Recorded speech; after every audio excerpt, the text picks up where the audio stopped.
Hello students, मैं आपका बड़ा भाई राजेंद्र प्रसाद सांखला आप सभी का हार्दिक अभिनंदन। स्वागत है इस सेशन में जो आप लोगों के लिए बड़ा ही मजेदार, शानदार और जबरदस्त होने वाला है। तो प्यारे दोस्तों, एक लेख और एक पत्र, भगत सिंह जी द्वारा लिखा गया एक लेख जिसे हम लोग निबंध कह सकते हैं, जो भाषण के रूप में तैयार किया गया था, ये हम लोगों ने स्टार्ट किया था। लेकिन उससे पहले हम लोगों ने जो फर्स्ट लेक्चर हुआ था उसमें हमने केवल भगत सिंह जी के बारे में जीवन परिचय, उनकी साहित्यिक उपलब्धियों का उल्लेख थोड़ा सा हम लोगों ने पढ़ लिया था। उम्मीद करता हूं फर्स्ट सेशन में किसी को कोई डाउट नहीं होगा। किसी को कोई भी किसी प्रकार का डाउट हो पूछ सकते हैं। आप लोगों का हार्दिक अभिनंदन है, स्वागत है। और कोई डाउट नहीं है तो मुझे जल्दी से कमेंट कर दीजिए कि सर कोई डाउट नहीं है, बस आगे पढ़ाइए। और वीडियो ठीक है, और ये भी मुझे बता देना, ठीक है। चलो बिल्कुल भी। इससे पहले हम लोगों ने भगत सिंह जी के जीवन परिचय के बारे में प्रकाश डाला और उनकी रचनाएं हम लोगों ने पढ़ी थी। उम्मीद करता हूं यहां तक किसी को कोई डाउट नहीं हुआ किसी प्रकार से। एक बार जल्दी से आप लोग मुझे बता दीजिए, कोई डाउट तो नहीं है किसी को किसी भी प्रकार से। हाँ, सूरज, एक बार है ना, मैं आपको करना बंद कर दीजिए वरना सबको बता दो भाई, क्योंकि आपका एमसीक्यूज कहीं से ना। ओके बेटा, ओके। क्या कोई डाउट रहता है? क्या आपको याद नहीं होता? बता दो मुझे एक बार। सूरज झा को बता दो भाई, कोई नया बच्चा होगा बेटा, ध्यान रखना पड़ता है सबका। कुमकुम, जयश्री, भानु, बता दो बेटा सभी स्टूडेंट्स।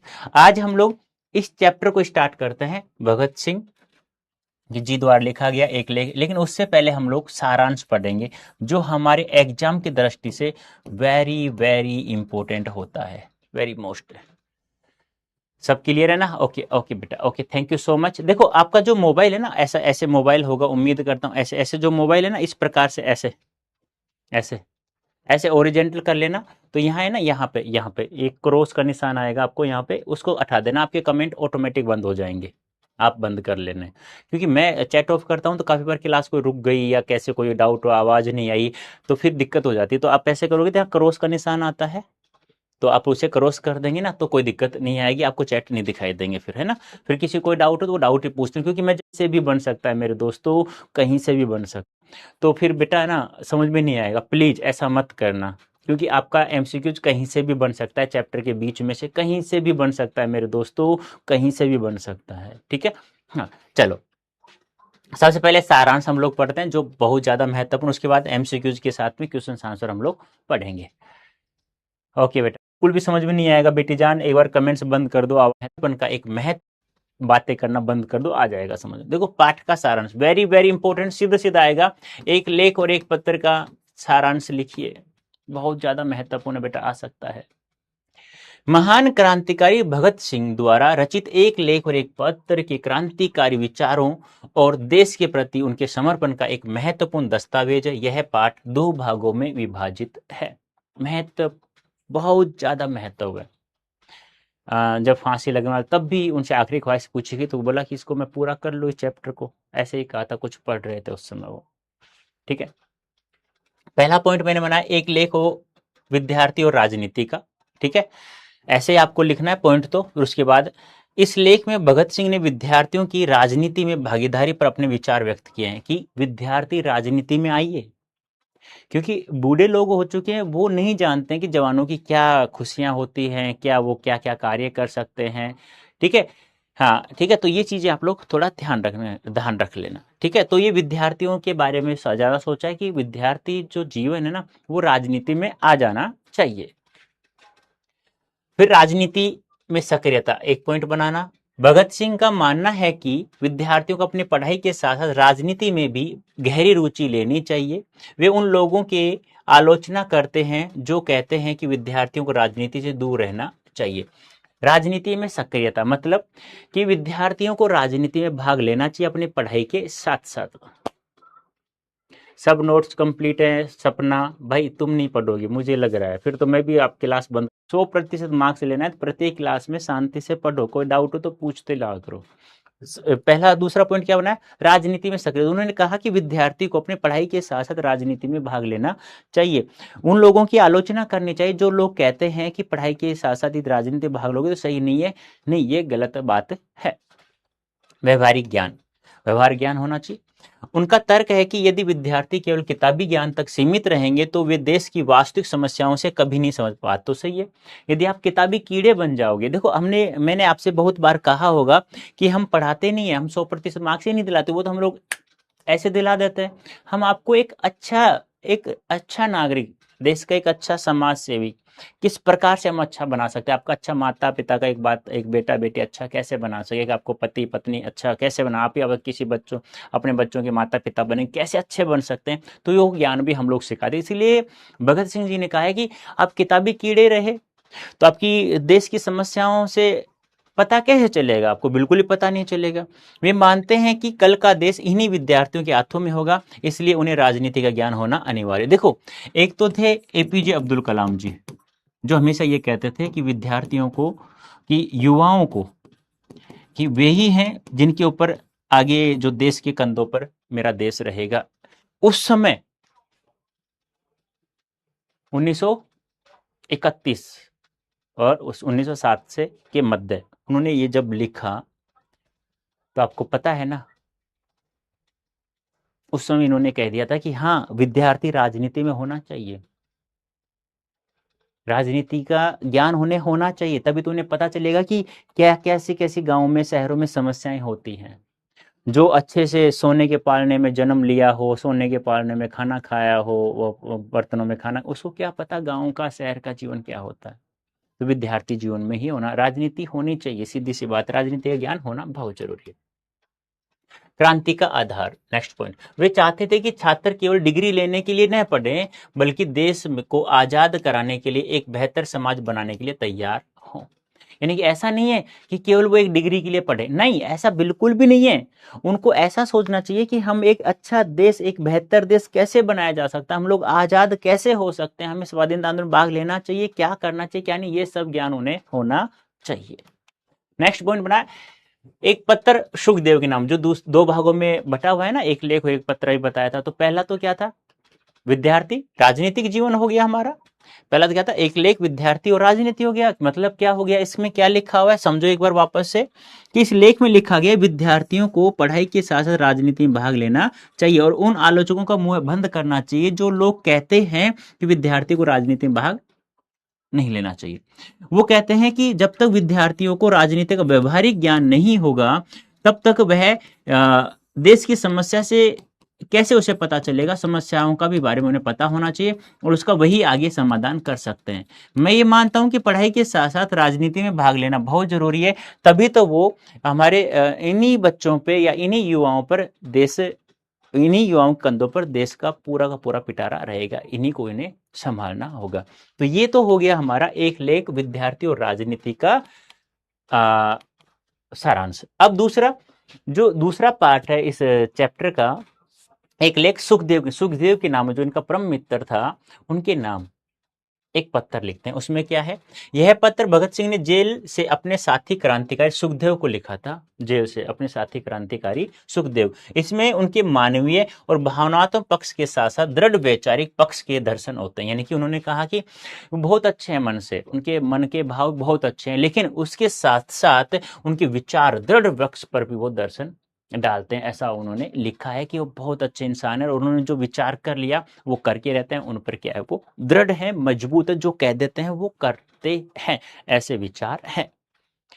कष्ट और बलिदान, नेक्स्ट पॉइंट, भगत सिंह सुखदेव को संबोधित करते हुए लिखते हैं कि क्रांतिकारी होने का अर्थ केवल बम या पिस्तौल चलाना नहीं है, बल्कि देश के लिए कष्ट सहना और बलिदान देना भी होता है। ऐसा नहीं कि देश को आजाद कराने के लिए केवल आप लोग पिस्तौल चलाना सीखें, नहीं यार, कष्ट सहना बलिदान देना भी बहुत ही जरूरी है, बिना बलिदान के देश आजाद नहीं होता है। आत्महत्या बनाम शहादत, पत्र में भी आत्महत्या को कायरता, बात तो सही है, पहले भी बताया जाता था, आज भी बताया जाता है कि प्रत्येक समस्या का समाधान आत्महत्या करना नहीं है, वो तो सबसे बड़ा गंदा काम, कायरता का काम है, नहीं करना चाहिए यार। आपको कभी कोई प्रॉब्लम हो, आपके हमारे जैसा कोई भी एक अच्छा दोस्त, आपका बड़ा भाई गुरु होगा, उसको एक मैसेज कर दिया करो। और मैसेज करने के बहुत सारे तरीके हैं, मैंने कहा ना, जैसे सोशल मीडिया पे, ऐसा नहीं कि आप कर रहे हो, कोई भी कोई प्रॉब्लम हो ना छोटी सी भी, उसको भी शेयर करो कि सर मेरे साथ ये प्रॉब्लम हो रही है। आपको लगता है बताने की नहीं है, किसी को बता देंगे सर, नहीं सर, किसी को नहीं बताते। यहाँ तुम पूछोगे चलो कोई देख ले, कोई सुन ले, तुम्हें शर्म आ जाए। सोशल मीडिया वो तो एक फिक्स अकाउंट से है ना। तो टेलीग्राम सॉरी इंस्टाग्राम पे सर्च करना मेरा नाम राजेंद्र_प्रसाद_सांखला। वहां पर भी आप कुछ भी पूछ सकते हैं, कभी भी कोई दिक्कत नहीं है आपको। आगे, तो आत्महत्या करना कायरता बताते हैं और वो कहते हैं कि संघर्षों से घबराकर जीवन समाप्त करना गलत है। बात तो सही है, संघर्ष समस्या सभी के जीवन में है यार। ऐसा जीवन ही क्या जिसमें संघर्ष नहीं हो। वो संघर्षों से निपटना एक कला होती है हमारे पास, उस कला को दिखाइए आप। इसके विपरीत देश के वेदी पर अपनी जान कुर्बान करना शहादत है, जो गौरव की बात है। हाँ, देश के लिए अपनी जान दे दो, शहादत, शहीद हो जाओ, वो भी तो एक कुर्बानी है, गौरव की बात है वो भी। कैदी का जीवन, वे जेल की यातनाओं का वर्णन करते हुए बताते हैं कि एक कैदी के रूप में भी मैं भी व्यक्ति अपने विचारों के देश की सेवा कर सकता हूँ। यानी कि जेल में कितनी यातनाएं दी, यातनाएं मतलब बहुत ज्यादा दुख दिया जाता है, मारा जाता है, पीटा जाता है, खाना भी नहीं दिया जाता, बहुत सारी यातनाएं दी जाती हैं, बहुत सारी। तो लेकिन फिर भी मैं यहां रहकर देश की सेवा करना चाहता हूं। व्यक्ति बनाम देश, नेक्स्ट पॉइंट। भगत सिंह लिखते हैं कि जब देश के भाग्य का निर्णय हो रहा हो तो व्यक्तियों के भाग्य को पूर्णतः भुला देना चाहिए। उनके लिए व्यक्तिगत सुख दुख के से ऊपर देश की, हम बात तो सही है, व्यक्तिगत बनाम देश, हमेशा देश ऊपर होना चाहिए। अपने सुख दुख का ध्यान न रख करके देश का यदि है इसमें 1% भला हो रहा हो तो उसमें अपने सुख दुख को न्यौछावर कर देना चाहिए। निष्कर्ष क्या है इस चैप्टर का? इस पाठ का सारांश यह है कि भगत सिंह युवाओं को बौद्धिक रूप से उजागर और शारीरिक रूप से बलिदान के लिए तैयार देखना चाहते थे। वे एक ऐसे समाज की कल्पना करते थे जहां हर व्यक्ति अपने अधिकारों और देश के प्रति कर्तव्यों के प्रति सचेत रहे, यानी अपने कर्तव्यों और देश के कर्तव्यों के प्रति हमेशा सचेत रहे। ये था हमारा इस चैप्टर का सारांश। कोई डाउट है किसी को? मैं एक बार इसको समझा देता हूं। देखो, ये जो चैप्टर है, एक लेख और एक पत्तर है, एक लेख और एक पत्र। इसमें क्या लिखा हुआ है? इसमें यह 2 पार्टों में विभाजन है, इसका 2 पार्टों में विभाजन किया गया है। एक तो विद्यार्थी और राजनीति, एक तो क्या है, विद्यार्थी और राजनीति, विद्यार्थी और राजनीति। इसमें उन्होंने क्या लिखा है? विद्यार्थी और राजनीति, इसमें उन्होंने क्या लिखा है, ध्यान से समझना बेटा। इसमें लिखा है उन्होंने कि विद्यार्थियों को राजनीति में क्या लेना चाहिए? भाग लेना चाहिए। विद्यार्थी को राजनीति में क्या लेना चाहिए? भाग लेना चाहिए। और जो लोग आलोचना करते हैं कि विद्यार्थियों को पढ़ाई के साथ साथ राजनीति में भाग लेना चाहिए, उनको भी उनको जवाब देना चाहिए कि हाँ, कि पढ़ाई के साथ साथ राजनीति में भाग लिया जा सकता है, जिससे देश की जितनी भी समस्या थी, जिससे देश की जो भी समस्या है, देश की समस्या से हम लोग क्या हो जाएंगे? अवगत हो जाएंगे। अवगत यानी हमें पता चल जाएगा, और उसका समाधान करने के लिए, हमें उन समस्याओं का समाधान करने के लिए हमेशा हमें मतलब कहते हैं ना कि तैयार रहना चाहिए। ये सब चीजें उन्होंने बताया। उन्होंने कहा कि व्यवहारिक रूप से भी हमें यह ज्ञान प्राप्त होना चाहिए। किस प्रकार से? व्यवहारिक रूप से भी हमें इसको प्रयोग में लेना है, क्योंकि हमें ऐसा बनना है, एक ऐसा इंसान बनना है, एक ऐसा युवा बनना है जो पढ़ाई के साथ राजनीति में भाग लेंगे तो हमें प्रत्येक चीज के बारे में हमें पता चलेगा, और हमें पता चल जाएगा कि मेरे देश का भला किस चीज से हो सकता है। दूसरा जो इसमें अंश लिखा हुआ है वो किसो है? सुखदेव को एक पत्र लिखा है अपने प्रिय क्रांतिकारी मित्र को। उसमें उन्होंने बताया कि आत्महत्या करना क्या होता है? एक कायरता का कार्य होता है। एक बार बताइए, आपको कोई भी समस्या है और आप उसे अपनी आत्महत्या कर लेंगे, क्या वो आत्महत्या का समस्या का समाधान है? क्या समाधान है? बिल्कुल भी समाधान नहीं है। फिर इन्होंने कहा कि अपने देश के लिए यदि अपने को अपने देश के लिए, अपने देश के भले के लिए यदि कुर्बानी भी देना पड़े, और कुर्बानी के लिए आपके सुख और दुख आ जाएं, सुख या दुख आ जाएं, उसको भी न्योछावर कर देना चाहिए। यही इन्होंने यहां पर बताया है। और उन्होंने यहां भी बताया है कि उनके जो विचार थे वो हमेशा दृढ़ थे, क्योंकि वो हमेशा देश को सर्वोपरि रखते थे। उन्होंने कहा कि मैं जेल में होते हुए भी मैं देश की सेवा करना चाहता हूं। तो आप तो बाहर हैं, तो आप बहुत अच्छे से अपने देश की सेवा कर सकते हो। ये सब इसमें लिखा है। अब बताइए जल्दी से, कोई डाउट है इसमें जल्दी से? अच्छी में उद्धृत थी। और वाल्ट व्हिटमैन ने, अब देखो, स्वतंत्रता पर एक कविता लिखी है जो भगत सिंह ने अपनी डायरी में उद्धृत थी, और वाल्ट व्हिटमैन ने यह लिखा है। अरे कविता आपको याद मत रखना, एग्जाम में पूछा नहीं जाएगा, मैंने लिख दिया है आप लोगों के लिए कि वे मृत शरीर नवयुवकों के, वे शहीद जो झूल गए फांसी के फंदे से, वे दिल को छलनी हो गए भूरे शीशे से, सर्द और निष्पंद जो लगते हैं जीवित हैं और कहीं बाधित ओज के साथ, वे जीवित हैं अन्य युवा जन्मे और राजाओं, वे जीवित हैं अन्य बंधु जन्मे, फिर से तुम्हें चुनौती देने को तैयार हैं। सर बट मैं तो कोई बात नहीं जिया, नहीं है तो बेटा, वे पवित्र हो गए मृत्यु से शिक्षित और ये मतलब ये कविता उन्होंने भगत सिंह द्वारा अपनी डायरी में, भगत सिंह द्वारा डायरी में उद्धृत है, मतलब लिखा गया है, वहां पे उद्धृत है, ये उद्धृत है, लिखा गया, और ये यहाँ पर वाल्ट व्हिटमैन ने फिर उनको लिख दिया। बहुत अच्छी कविता है, स्वतंत्रता के ऊपर लिखी है, आपको ध्यान नहीं रखना, बस ऐसे पढ़ लेना यार। जैसे भगत सिंह जी के बारे में, 23 साल में जिस इंसान ने अपने देश के लिए अपने प्राण न्यौछावर कर दिए, तो आपको पता ही है। हाँ, अब देखिए आगे चैप्टर में कुछ क्या है कि कुछ चैप्टर की शब्द निधि खजाना है, शब्दों का शब्दार्थ है, वो आपको ध्यान रखना है जिसे अच्छे समझ में आ जाए। स्मरणीय होता है जिसकी कामना की जाए, नितांत होता है बिल्कुल, फलीभूत होता है सफल निष्कर्ष प्राप्त हुआ, पारितोषिक होता है पुरस्कार, सर्वव्यापी होता है हर जगह व्याप्त, और फानी होता है विलुप्त हो जाने वाली। याद रखना, कभी आप मुझसे पूछ सर फानी करते क्या होता है चैप्टर के बीच में, तो आपको याद रख लेना, ये विलुप्त हो जाने वाली को फानी कहा जाता है। सर्वव्यापी क्या है? सब जगह, सर्व यानी सभी, और व्याप्त यानी व्याप्त, सब जगह व्याप्त है।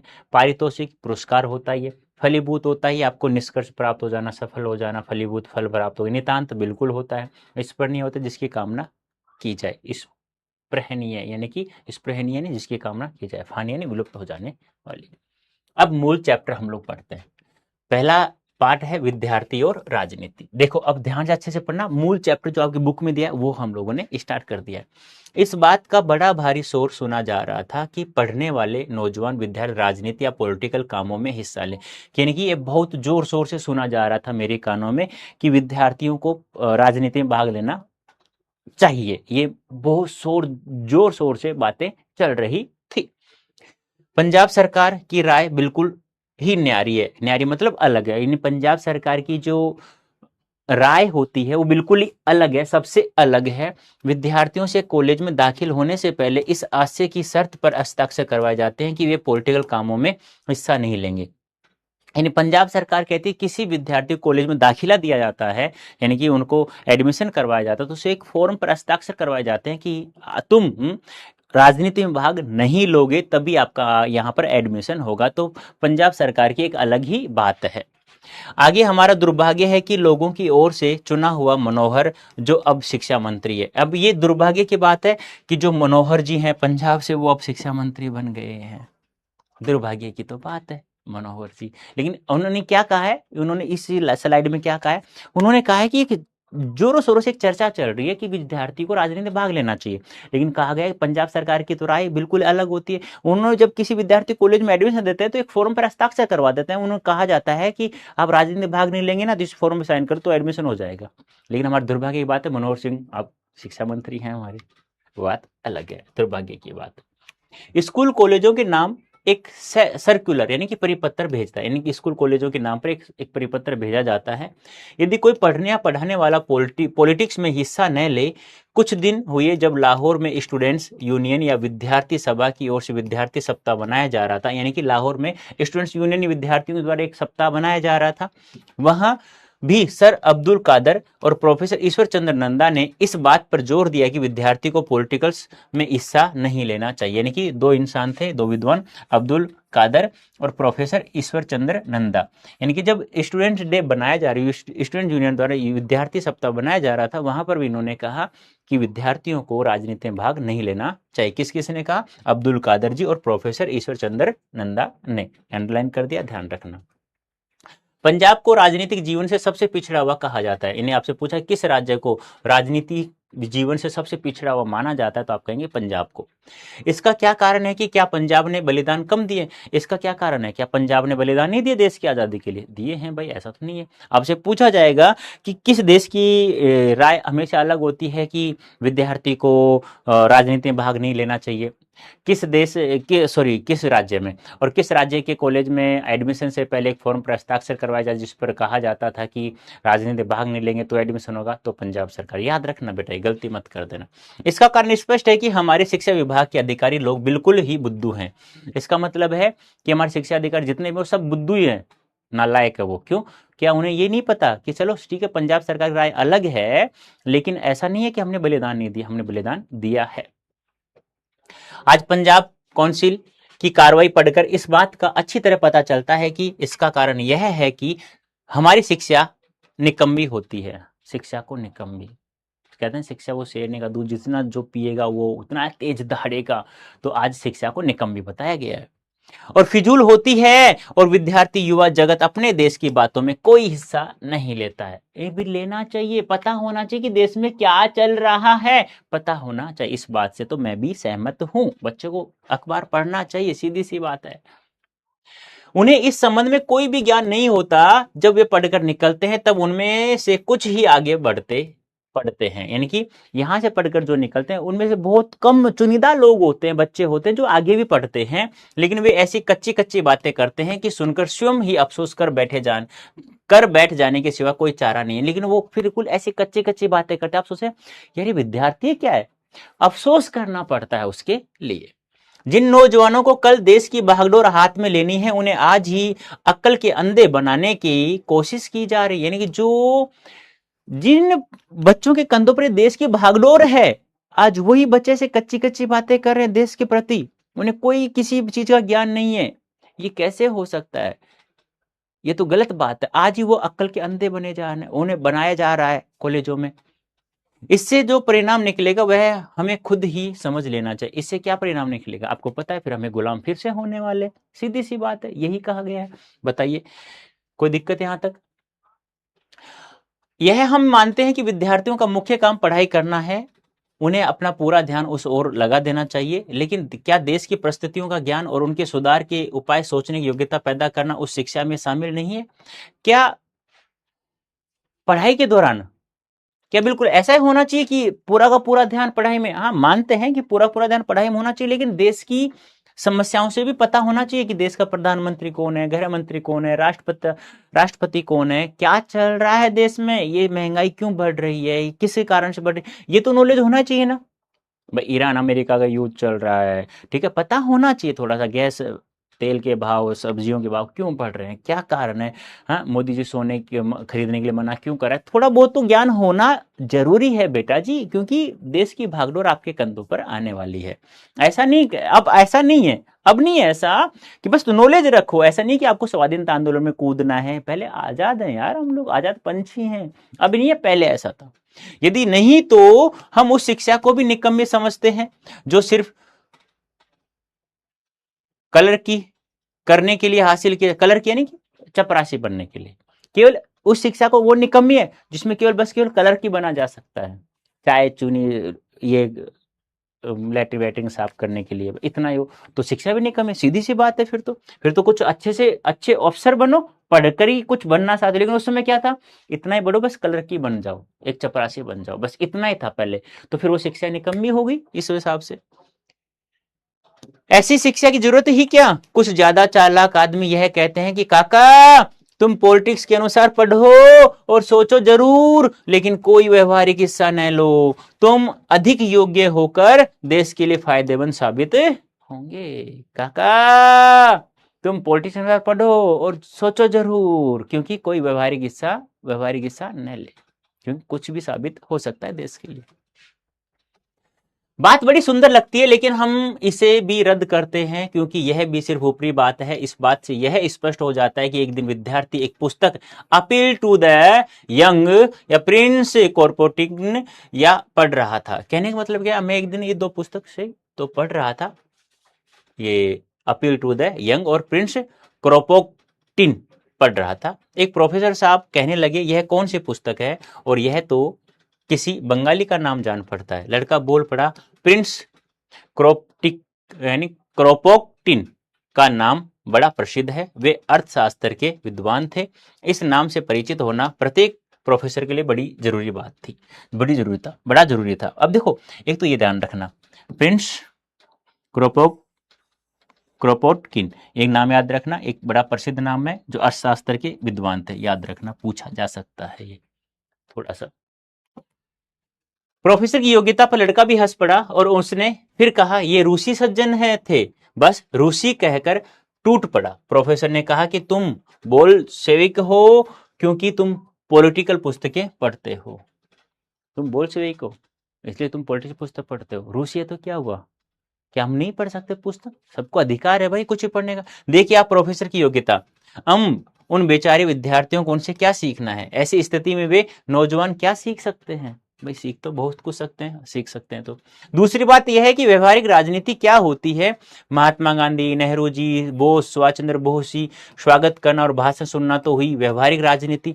कर कमीशन या वायसराय का स्वागत करना क्या हुआ? मानते हैं कि सुभाष चंद्र बोस जी, नेहरू जी, महात्मा गांधी जी आए, हमने उसका स्वागत हमने उनका स्वागत किया और भाषण दिया, सुना उनका, तो ये तो ज्ञान की बात है। यदि हम वायसराय है उनका स्वागत क्यों करें? ये क्या है फिर? ये भी कुछ अलग होगा ना, ऐसा क्यों? क्या वह पॉलिटिक्स का दूसरा पहलू नहीं है? क्या वह पॉलिटिक्स का दूसरा हिस्सा नहीं है? सीधी सी बात है। सरकारों और देशों के प्रबंध से संबंधित कोई भी बात पॉलिटिक्स के मैदान में हो गिनी जाएगी तो फिर यह भी पॉलिटिक्स हुई कि नहीं। कहा जाएगा कि इससे सरकार खुश होती है और दूसरी से नाराज। फिर सवाल की सरकार की खुशी या नाराजगी का ही हुआ। कहने का मतलब क्या है, यदि हम दूसरे देश के प्रधानमंत्री, वायसराय, राष्ट्रपति का स्वागत करेंगे तो ये तो चाटुकारिता हुई ना भाई। चाटुकारिता तो सीधी सी बात है, आप उनका सम्मान करेंगे तो आपका भी तो वो सम्मान करेंगे ना। वर्तमान की स्थिति बता रहा हूं, उस समय नहीं था, उस समय तो ये गलत था यार। अपने देश के बड़े नौजवान लोग आ रहे हैं, अपने देश के बड़े बड़े लोग आ रहे हैं, उनका स्वागत करो, उनके भाषण सुनो, उनके ऊपर आप लोग थोड़ा सा अमल करो, व्यवहारिक ज्ञान को अपनाइए, तो हम लोग कह सकते हैं। लेकिन वायसराय का स्वागत हम लोग क्यों करें? तो ये उन्होंने इसे गलत माना है। तो बताइए, यहां तक किसी कोई डाउट? जल्दी से तृप्ति, भानु, अंकित को बेटा कोई भी डाउट हो तो कहीं से भी, ठीक है। सवालों के आंसर मैं आपको अपने अच्छे से समझा दूंगा, पर इसे समझ लो थोड़ा सा एक बार। No sir, no sir, okay, thank you so much. Okay okay okay okay okay okay, thank you thank you. Next, क्या विद्यार्थियों को जन्मते ही खुशामद का पाठ पढ़ाया जाए? यानी कि जन्मत का ही थोड़ा सा क्या पाठ पढ़ाया जाए कि बस चापलूसी किया जाए? खुशामद का पाठ पढ़ाया जाना चाहिए, यानी कि खुश करने के लिए, जनमत को खुश करने के लिए ही, इन जनता को खुश करने के लिए ही।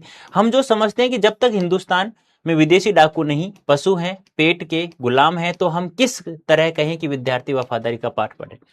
यार एक बात बताइए, कहते हैं कि जब इंसान पेट का भूखा है तो गुलामी तो करेगा, सीधी सी बात है। पेट के गुलाम है हम लोग, हमें खाना कहाँ से मिलता है? अंग्रेजों से मिलता है, उनकी थोड़ी चाटुकारिता कर ले, काम कर ले तो मिलता है। तो सीधी सी बात है, फिर हम लोग वफादारी का पाठ कैसे पढ़ सकते हैं? भाई पढ़ना तो पड़ेगा, आज नहीं जगे तो फिर कभी नहीं जगेंगे, ऐसे कहते हैं भगत सिंह जी। सभी मानते हैं कि हिंदुस्तान को इस समय ऐसी देश सेवा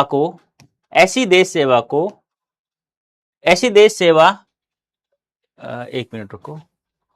सभी मानते हैं कि हिंदुस्तान को इस समय ऐसे देश सेवकों की जरूरत है। देश सेवकों की, ऐसे पूरा लिखो, इसको ऐसे जोड़ दो, इसको हटा दो। देश सेवकों की जरूरत है जो तन मन धन से देश पर अर्पित करते हैं। यानी कि हिंदुस्तान को ऐसे लोगों की जरूरत है जो पूरा तन मन धन, यानी अपना शरीर, अपना मन और धन देश को अर्पित कर दे अपना सुख दुख सब त्याग कर, अपना तन मन धन सब कुछ अर्पित कर दे देश की वफादारी के लिए, देश को अच्छा बनाने के लिए, देश को सबसे आगे बढ़ने के लिए। तब वो कहता है पागलों की तरह सारी उम्र देश की आजादी के लिए न्योछावर कर दे। पागलों की तरह तन मन धन, ऐसा ये तो गलत बात है। लेकिन क्या बूढ़ों में ऐसे आम आदमी मिल सकेंगे? चलो ठीक है, नौजवान तो चलो ठीक, अपना तन मन धन पागलों की तरह सब न्यौछावर कर देंगे। क्या बूढ़ा बूढ़े लोग ऐसे कर सकते हैं राजनीति में? जो कर सकते हैं क्या? कभी नहीं कर सकते, कभी नहीं कर सकते बेटा। आज के भी ऐसे ही है, पहले वाले भी ऐसे ही थे। किसी को कह दो ना, एक बात बताइए, क्या भारत में इतना पैसा नहीं है कि सभी लोग सामान्य जीवन जी सके? है ना? लेकिन नहीं, सब अपना पेट भरता, बाहर में जाए जनता। सीधी सी बात यही है, पहले भी यही था, अब भी ऐसे ही है। क्या परिवार और दुनियादारी के झंझटों में फंसे सियाने लोग यानी समझदार लोगों ने में से ऐसे लोग निकल सकेंगे क्या? जो परिवार को पालने में जो लोग फंस गए, जैसे मान लो मैं हूं, एक बच्ची और एक बच्चा यानी गुड़िया और एक गुड्डू है, क्या मैं उनको नहीं पाल लूं? मैं तो परिवार में फंस गया, अब तो मैं ऐसा कदम नहीं उठा सकता, सीधी सी बात है। अब क्या वो लोग अपना तन मन धन न्यौछावर कर सकते हैं देश की सेवा के लिए? नहीं कर सकते, ना बूढ़े कर सकते। यह तो वही नौजवान निकल सकते हैं जो किन्हीं जंजालों में न फंसे हों, यानी वही विद्यार्थी लोग जो अभी तक किसी जंजाल में नहीं फंसे, वही अपना तन मन धन सब कुछ लुटा सकते हैं अपने देश की सेवा करने के लिए। जंजालों में पढ़ने से पहले विद्यार्थी या नौजवान तभी सोच सकते हैं कि यदि उन्होंने कुछ व्यवहारिक ज्ञान भी हासिल किया हो, लेकिन ये तब भी जब भी हो सकता है जब कॉलेज में पढ़ते समय राजनीति का ज्ञान हो, राजनीति में भाग लिया हो, देश की समस्या के बारे में जाना हो, तभी वे लोग कर सकते हैं ऐसा, वरना वो भी नहीं करेंगे। सिर्फ गणित और ज्योग्राफी का ही परीक्षा के पर्चों के लिए घोंटा न लगाया हो, पर वही बच्चा कर सकता है, वही विद्यार्थी कर सकता है जो गणित और ज्योग्राफी के पर्चे पर अट्टा न लगाया हो। उसको देश की जानकारी भी होनी चाहिए। आज बच्चा देश साइंस मैथ के झगड़े में फंस चुका है, बस वो एक डॉक्टर एक इंजीनियर बनना चाहता है, देश से उसे कोई लेना देना नहीं है, बस उसे तो अपना शरीर पालना है। मतलब पहले भी ऐसा था, आज भी ऐसा ही है। वो व्यक्ति भी ऐसा नहीं कर सकता यदि उसे राजनीति का ज्ञान नहीं दिया गया तो। क्या इंग्लैंड के सभी विद्यार्थियों का कॉलेज छोड़कर जर्मनी के खिलाफ लड़ने के लिए निकल पड़ना पॉलिटिक्स नहीं थी? पॉलिटिक्स थी, सीधी सी बात है। सभी इंग्लैंड के विद्यार्थियों को जर्मनी के खिलाफ लड़ने के लिए पॉलिटिक्स तो था। तब हमारे उपदेशक कहां थे? तब हमारे उपदेशक कहां गए जो उपदेश देने वाले हैं कि बच्चों को राजनीति में भाग लेने, विद्यार्थियों को राजनीति में भाग लेना चाहिए, नहीं लेना चाहिए? ये उपदेशक कहां थे पहले जो उनसे कहते जाओ जाकर शिक्षा हासिल करो? आज नेशनल कॉलेज अहमदाबाद की जो लड़के सत्याग्रह में बारदाली वालों की सहायता कर रहे हैं, यानी अहमदाबाद में जो लड़के सत्याग्रह बारदाली आंदोलन हुआ तो उसमें लोग जो हेल्प कर रहे थे, क्या वे ऐसे ही मूर्ख हो जाएं, मूर्ख रह जाएंगे? नहीं। सभी देशों को आजाद करवाने वाले वहां के विद्यार्थी और नौजवान ही हुआ करते हैं। क्या हिंदुस्तान के नौजवान अलग अलग रहकर अपना और अपने देश का अस्तित्व बचा पाएंगे? कभी नहीं बचा पाएंगे। अलग अलग रहोगे तो कभी नहीं। संगठन में शक्ति है, कहा जाता है ना, एक कुछ नहीं कर सकता, एक एक मिलकर के एक एक 11 होते हैं, संगठन में शक्ति होती है। तो हम सबको प्रयास करना चाहिए, सीधी सी बात है। नौजवान 1919 में विद्यार्थियों पर किए अत्याचार भूल नहीं सकते, यानी 1919 में जो अत्याचार किया गया था नौजवानों को भूल नहीं सकते। वे यह भी समझते हैं कि उन्हें एक भारी क्रांति की जरूरत है। जब तक क्रांति नहीं होगी तब तक कुछ नहीं होगा। वे पढ़ें, पढ़ें, जरूर जरूर पढ़ें, मैं ये नहीं कह रहा कि वो नहीं पढ़ें, पढ़ें, लेकिन क्रांति में भी भाग लेना चाहिए, जब भी देश आजाद हो सकता है। साथ ही पॉलिटिक्स का भी ज्ञान हासिल करें और जब जरूरत हो तो मैदान में कूद पड़े। और हमें लग रहा है अब हमें हमारी आवश्यकता है देश को, तो कूद जाओ क्रांति में। और यदि शहादत हो देनी पड़े तो दे दो, क्योंकि यही मौका है मौके पे चौका मारने का। और अपना जीवन इसी काम में लगा दें, अपने प्राणों का इसी में उत्सर्ग कर दें, वरन बचने का कोई उपाय नजर नहीं आता, वरना कोई बचने का उपाय नजर बिल्कुल भी नहीं आता। ये हुआ हमारा विद्यार्थी और राजनीति। बोलो ईमानदारी से बताना, कोई डाउट है किसी को किसी भी प्रकार का? एक बार बता दो जल्दी से मुझे, प्लीज जल्दी से, उसके बाद हम लोग आगे चलते हैं। कोई डाउट है? ठीक है। वैसे बच्चे तक बना, और पीडीएफ पत्थर है ना बहुत बड़ा है। देव जी कह रहे हैं कि आप मैं कर दिया, क्योंकि वो तो आपके लिए अनिवार्य रूप से समर्थन पड़े। हसन जिसे हम लोग कहते हैं ना कि हम लोग कुछ ज्ञान दें लोगों को, उस ज्ञान को व्यवहार में अपनाएं। हाँ, yes yes yes, okay Shivraj, okay okay okay okay okay. हाँ बेटा, फिर नेक्स्ट डे भी क्लियर नहीं होगा, फिर नेक्स्ट डे भी ये चैप्टर पूरा नहीं होगा। थोड़ा सुखदेव के नाम पत्थर है ना बहुत बड़ा है। और लेख बेटा, मैंने जिसने पूछा, लेख एक निबंध होता है जिसमें तो भाषण जिसे हम लोग कहते हैं ना कि हम लोग कुछ ज्ञान दें लोगों को, उस ज्ञान को व्यवहार में अपनाएं। हाँ हाँ, सूरज, इसका आंसर आपको मिलेगा। इसका आंसर पहले सेशन में मिल चुका है। 23 साल कितने महीने कितने दिन की फांसी मिल चुकी थी इनको, बता दिया था। 1907 में जन्म होता है, 1931 में निधन, फांसी दे दी जाती है। ठीक है, चलो आ जाओ बेटा। ये पत्र है बेटा, आ जा। अंकित चौरसिया भाई पढ़ ले प्लीज। देखो प्रिय भाई, मैंने आपके पत्र को कई बार ध्यानपूर्वक पढ़ा। अब सुखदेव जी को कह रहे हैं भगत सिंह जी, प्रिय भाई मैंने आपके पत्रों को कई बार ध्यान से अच्छे से पढ़ा। मैं अनुभव करता हूं कि बदली हुई परिस्थितियों ने हम पर अलग अलग प्रभाव डाला है। यानी कि बदली हुई परिस्थितियों ने हम पर अलग अलग प्रभाव पड़ता है, सब पर पड़ता है यार, समय पर सब पर अलग अलग प्रभाव पड़ता है। जिन बातों से जेल के बाहर घृणा करते थे वे आपके लिए अब अनिवार्य हो चुके हैं। जिन बातों से हम जेल से बाहर हम लोग घृणा करते थे, आपके लिए वो अब आम बात हो गई है, अनिवार्य यानी कंपलसरी हो गई है। इसी प्रकार मैं जेल से बाहर जिन बातों का विशेष रूप से समर्थन करता था वे अब मेरे लिए विशेष महत्व नहीं रखती। यानी कि जेल से बाहर जिन बातों में विशेष रूप से समर्थन करता था ना, अब वो बातें मेरे लिए महत्व नहीं रखती हैं। कहने का मतलब क्या है, उन्होंने कहा कि हम जेल से बाहर जिन बातों का हम लोग समर्थन नहीं करते थे वो तो आपके लिए अनिवार्य हो गया, और मैं जिनका समर्थन करता था वो अब मेरे लिए महत्व नहीं रखती हैं। उदाहरण के लिए मैं व्यक्तिगत प्रेम को विशेष रूप से मानने वाला था। यानी व्यक्तिगत प्रेम को मैं विशेष रूप से मानता था, लेकिन अब नहीं मानता जेल के अंदर आने के बाद में। परंतु अब इस भावना को मेरे हृदय मस्तिष्क में कोई विशेष स्थान नहीं। यानी कि व्यक्तिगत प्रेम, किसी से व्यक्तिगत कोई प्रेम करता है ना, तो मैं पहले उसे विशेष महत्व देता था, लेकिन अब मैं जेल में आने के बाद में ये महत्व देना बंद कर दिया, क्योंकि ये गलत बात है। बाहर आप इसके कड़े विरोधी थे और बाहर आप इसके विरोधी रहे थे सुखदेव जी, परंतु इस संबंध में मैं अब आपके विचारों में भारी परिवर्तन एवं क्रांति आ चुकी है। लेकिन इन शब्दों में अब है ना बहुत ज्यादा बड़ी क्रांति आ चुकी है। आप इसे मानव जीवन का एक अत्यंत आवश्यक एवं अनिवार्य अंग अनुभव करते हैं, एक अनिवार्य अंग अनुभव करेंगे, और सहानुभूति से आपको एक प्रकार का आनंद भी प्राप्त होगा। और जैसे आप अनिवार्य अंग आपका बन गया तो आपको एक आनंद भी आएगा कि मजा आ गया यार आज तो, ऐसे आनंद भी आएगा। आपको याद होगा कि एक दिन मैंने आत्महत्या के विषय पर आपसे चर्चा की थी। अब सुखदेव जी कह रहे हैं कि मैंने याद है आपको कि मैंने एक बार आपको आत्महत्या के शब्द पर मैंने कुछ चर्चा की थी।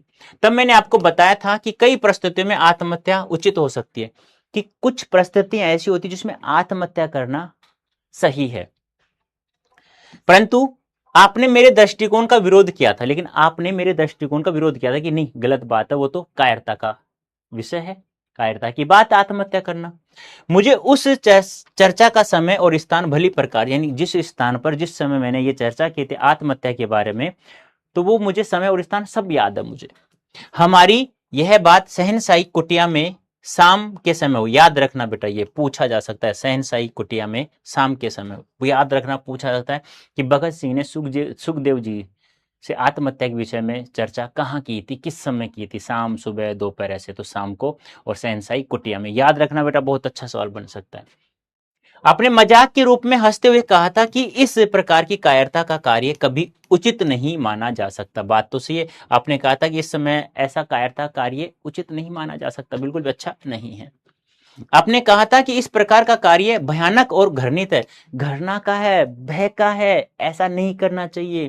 परंतु इस विषय पर भी मैं देखता हूं कि आपकी राय बिल्कुल बदल चुकी है। अब आप उसे कुछ अवस्थाओं में न केवल उचित वर्ण अनिवार्य एवं कार्य आवश्यक अनुभव करते हैं, लेकिन अब है ना आप उन्हें मानने लग गए, अब आवश्यक मानने लगे हैं उसे कुछ चीजों के लिए।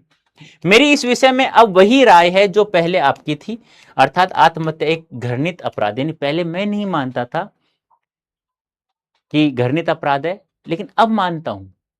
आप पहले घृणित अपराध मानते थे, लेकिन आप अब नहीं मानते हो, आपकी सोच में परिवर्तन आ गया है।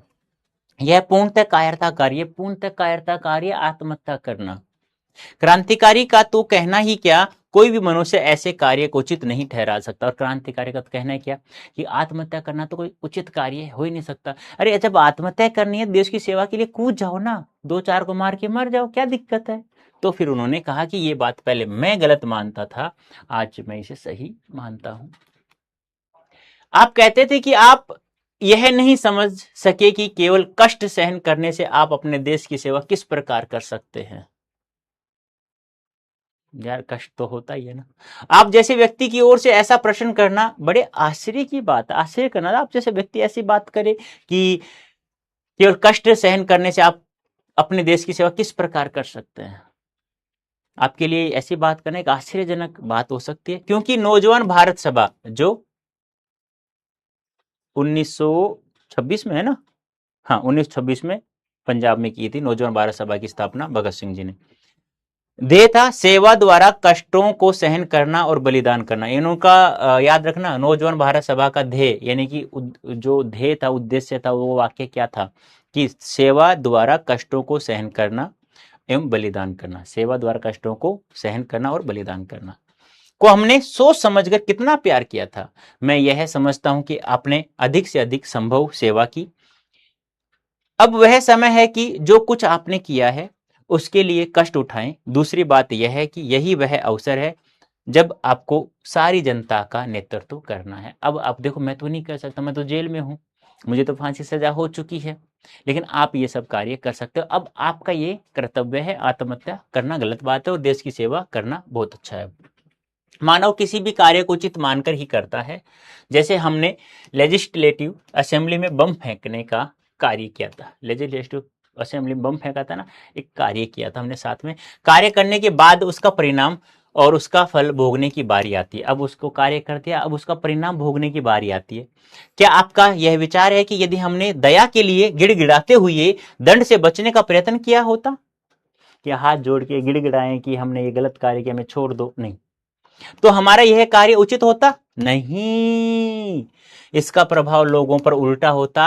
अब हम अपने लक्ष्य से पूर्णतया सफल हुए हैं कि भाई हमने लेजिस्लेटिव असेंबली में बम फेंका, अब उसका परिणाम भुगतने की बारी है। कि हम गिड़गिड़ाए अंग्रेजों के सामने, हाथ जोड़े कि हमें छोड़ दो, हमने गलती कर दी, नहीं भाई ऐसा नहीं कर सकते। ऐसा करेंगे तो फिर और जो युवा हैं जो स्वाधीनता आंदोलन में कूदेंगे, उन पर गलत प्रभाव पड़ेगा, वो भी देश की सेवा नहीं करना चाहेंगे। तो यहां तक आज हम लोग रखते हैं, इसके आगे हम लोग कल पढ़ेंगे।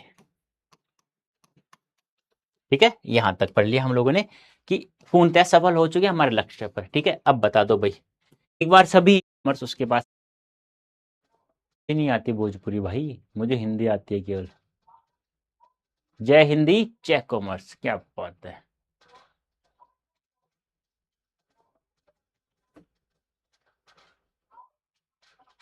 ओके ओके ओके, चलो कोई बात नहीं। ठीक है बेटा, आगे मिलते हैं नेक्स्ट सेशन में। Okay bye bye, thank you so much.